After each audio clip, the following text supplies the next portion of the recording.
Students, welcome to my channel. I am Raminder. आज हम करेंगे एक्सरसाइज नंबर 1.3 का लास्ट क्वेश्चन।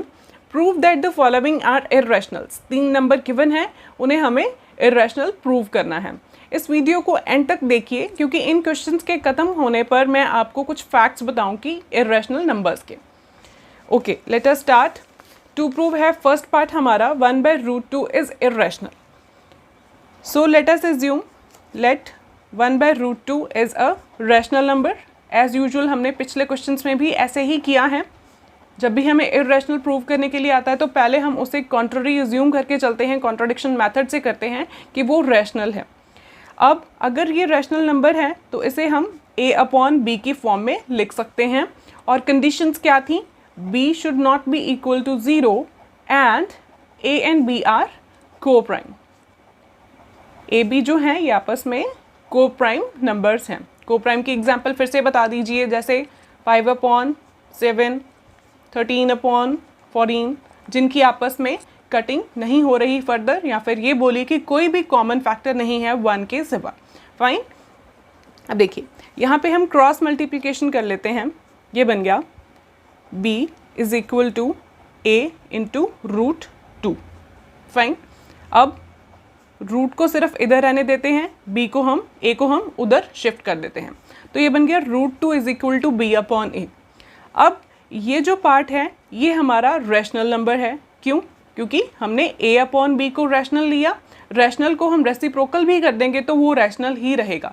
a और b इंटीजर्स हैं, डिवाइड करने पर हमारे पास रैशनल नंबर ही आता है। जैसे ये रैशनल नंबर है, अगर मैं इसको उल्टा कर दूं 7/5 भी लिख दूं तो ये फिर से क्या बन रहा है? Rational number. फाइन। तो ये हमारा रैशनल नंबर है। इट मीन्स अगर ये रैशनल है तो जिसके ये इक्वल है वो भी रैशनल नंबर है।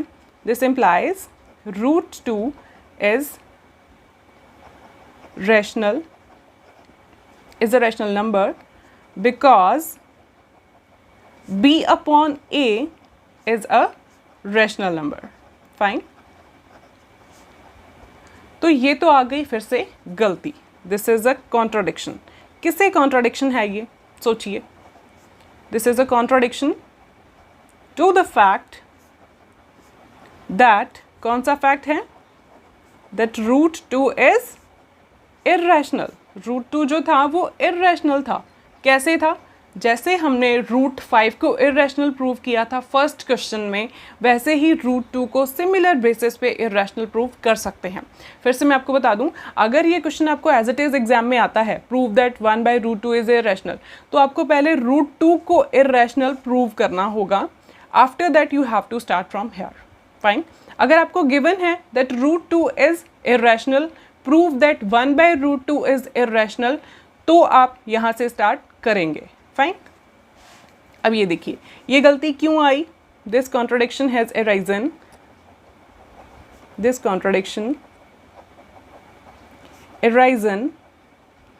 Due to our incorrect assumption. Incorrect assumption कौन सी थी? That 1/√2 is a rational number. ये गलती हमारी यहीं पे थी कि हमने इसे रैशनल नंबर एज्यूम किया था। तो फिर ये क्या बना? अगर ये रैशनल नहीं है तो 1/√2 इज इर्रेशनल। That's it. ये फर्स्ट पार्ट यहाँ पे ख़त्म। देन सेकेंड पार्ट है हमारा 7√5। इसे हमें इर्रेशनल प्रूव करना है। टू प्रूव है हमारा, यहाँ पे आप लिख दीजिए स्टार्टिंग में टू प्रूव। फाइन। देखिए फिर से प्रूफ वैसे ही स्टार्ट होगा। Let 7√5 is a rational number. इसे फिर से हम रैशनल नंबर एज्यूम करेंगे और रैशनल नंबर की डेफिनेशन यूज़ करेंगे। a/b की फॉर्म में लिख सकते हैं फिर इसे, है ना। तो b के ऊपर रिस्ट्रिक्शन क्या थी? b should not be equal to 0 and a and b are coprime. फाइन। देन हम क्या करते थे? सिर्फ ये जो रूट वाला पार्ट है इसे हम एक साइड पे रहने देंगे, बाकी सब कुछ दूसरी साइड पे शिफ्ट करेंगे। अब 7 यहाँ पे मल्टीप्लाई हो रहा है, उधर जाके डिवाइड हो जाएगा, मीन्स नीचे आ जाएगा ये b के साथ। फाइन। अब ये देखिए ये जो नंबर बना ये फिर से क्या है, a अपॉन b था रैशनल नंबर, या फिर ये बोलिए a इंटीजर था, b भी इंटीजर था और 7 भी इंटीजर है। दो इंटीजर्स हैं मेरे पास, 5 फॉर एग्जांपल, दूसरा 7 है, तो ये 5/7 क्या बन रहा है, रैशनल नंबर। फाइन। अगर ये रैशनल नंबर है तो फिर जिसके ये इक्वल है वो भी रैशनल नंबर होना चाहिए। This implies √5 is a rational number. क्यों rational number? Because a/7b is a rational number. इसकी चाहे तो आप यहाँ पे फिर से थोड़ी सी एक्सप्लेनेशन दे सकते हैं कि ये रैशनल नंबर क्यों है। This is a rational number, आप साइड पे लिख दीजिए, because a and b are integers. हमने इनको को प्राइम लिया था ना, ये को प्राइम थे और को प्राइम नंबर हमेशा इंटीजर्स होते ही हैं। They are integers, therefore a/7 into b are is a rational number. ठीक है। देन अब यहाँ से √5 रैशनल नंबर प्रूव हो गया। So this is a contradiction. किसको कॉन्ट्राडिक्शन आई? This is a contradiction to the fact that √5 is irrational. क्योंकि हमने फर्स्ट पार्ट में इसको, जो फर्स्ट क्वेश्चन था एक्सरसाइज का, उसमें हमने प्रूव किया था √5 रैशनल है, इररेशनल है। यहाँ से ये रैशनल प्रूव हो ही जा रहा है, तो ये कॉन्ट्रडिक्शन आ गई। कॉन्ट्रडिक्शन क्यों आई? Because contradiction, this contradiction has arisen, same line लिखेंगे एंड पे, this contradiction arisen due to our incorrect assumption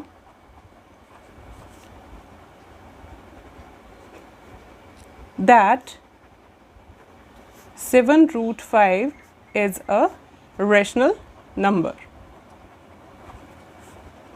तो अगर ये रैशनल नंबर नहीं है 7√5 तो फिर क्या है? 7√5 इज़ इररेशनल। तो ये फिर क्या है? इररेशनल नंबर है। फाइन। ओके, लास्ट पार्ट बहुत इजी है, वो भी 6 + √2। इसे हमें इररेशनल प्रूव करना है। टू प्रूव हमारा ये हो गया।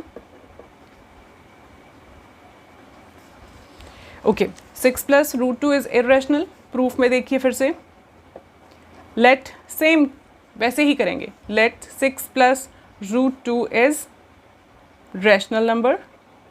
अगर ये रैशनल है तो इसे किस फॉर्म में लिख सकते हैं? a/b की फॉर्म में, where b should not be equal to 0 and दूसरी बात क्या थी? a and b are coprime. फाइन, ये दोनों क्या हैं? को प्राइम हैं। और अगला स्टेप क्या है? सिर्फ हम रूट वाला पार्ट इधर रहने देंगे, बाकी सब कुछ उधर शिफ्ट कराएंगे। √2 इधर, a/b। अब 6 यहाँ पे ऐड हो रहा है √2 के साथ, उधर जाके ये माइनस हो जाएगा, सब्ट्रैक्ट हो जाएगा। अब यहाँ पे हम एलसीएम ले लेंगे, b आएगा एलसीएम क्योंकि यहाँ पे 1 है। b के टेबल पे b, 1 पे 1 इंटू a, 1 के टेबल पे b, 1 को किससे मल्टीप्लाई करेंगे? b आए, b के साथ करेंगे, b इंटू 6, 6b। फाइन, ये नंबर बना। अब देखिए फिर से वही एक्सप्लेनेशन है हमारी, दैट ये जो नंबर बना ये है रैशनल। क्यों रैशनल है? ध्यान से सुनिए फिर से। a और b इंटीजर्स हैं, ये तीनों नंबर इंटीजर्स हैं, 2 और 6 भी इंटीजर है। अगर इंटीजर में से इंटीजर सब्ट्रैक्ट करेंगे तो इंटीजर ही आएगा। जैसे 7 में से मैंने -2 को सब्ट्रैक्ट किया तो ये क्या बना? 9। तो 9 इज़ एन इंटीजर। इंटीजर को इंटीजर के साथ डिवाइड करेंगे तो वो क्या बनेगा? Rational number. Fine, rational number बनाइए। तो यहाँ से आया हमारा that √2 is a rational number. क्यों ये रैशनल नंबर है? क्योंकि जिसके ये इक्वल है वो रैशनल है। अगर ये नंबर रैशनल है तो इसके सामने वाला जो इसके इक्वल है वो भी रैशनल होगा। ठीक है, बिकॉज हम लिख देंगे यहाँ पे explanation, because a - 6b/b is a rational number. तो ये फिर से क्या आया? गलती। This is a contradiction. This is a contradiction to the fact to the fact that root 2 is irrational. Fine, क्योंकि रूट 2 तो इररेशनल था, हम यहाँ पे प्रूव करी जा रहे हैं कि रैशनल है, तो ये गलती हुई। ये कॉन्ट्राडिक्शन क्यों आई? This contradiction arisen due to our incorrect assumption के कारण ये गलती आई। incorrect assumption क्या थी? that 6 plus root 2 is rational। इसको रैशनल एज्यूम किया था, इसके कारण गलती आई। तो इट मीन्स देयरफॉर अगर ये गलती है तो 6 प्लस रूट 2 क्या बना फिर? इररेशनल। रैशनल नहीं है तो भाई डेफिनेटली इररेशनल ही है। ओके स्टूडेंट, समझ में आया? अब कुछ फैक्ट्स डिस्कस कर लेते हैं। हमने इस एक्सरसाइज पे सीखा था, फर्स्ट क्वेश्चन में सीखा था दैट रूट 5 इज इररेशनल। इसे हमने प्रूव कर लिया, ठीक है। रूट 5, रूट 2, रूट 3, ये सब नंबर्स, रूट 29, ये सारे नंबर्स इररेशनल हैं। फाइन, कोई भी इररेशनल नंबर को किसी रैशनल के साथ मल्टीप्लाई करें तो वो फिर से इररेशनल नंबर ही बन रहा है। फाइन, दूसरा फैक्ट। तीसरा फैक्ट है किसी भी इररेशनल नंबर को रैशनल के साथ आप किसी इंटीजर के साथ आप डिवाइड करेंगे फिर भी वो पूरा नंबर क्या बनेगा? इररेशनल। फाइन, देन किसी इररेशनल नंबर में कोई भी नंबर को आप ऐड कर दो या फिर सब्ट्रैक्ट कर दो, कुछ भी कर दो, जैसे रूट 5 माइनस 7, रूट 5 प्लस 8, तो ये सारे नंबर फिर से क्या बन रहे हैं? इररेशनल। फाइन, और फिर से इन सबको मिला के कोई भी इररेशनल नंबर है उसके साथ कुछ मल्टीप्लाइड है, उसमें कुछ ऐड हो रहा है, कुछ सब्ट्रैक्ट हो रहा है, किसी के साथ भी डिवीजन हो रही है, तो वो फिर भी सारा ये नंबर क्या बनता है? इररेशनल। फाइन, मतलब इररेशनल नंबर जब भी किसी नंबर नॉर्मल नंबर के साथ, नेचुरल के साथ, इंटीजर के साथ सब्ट्रैक्शन में आए, एडिशन में आए, डिवीजन में आए, मल्टीप्लिकेशन में आए, तो वो पूरे नंबर को ही क्या बना देता है? Irrational. And that's it student, thank you so much.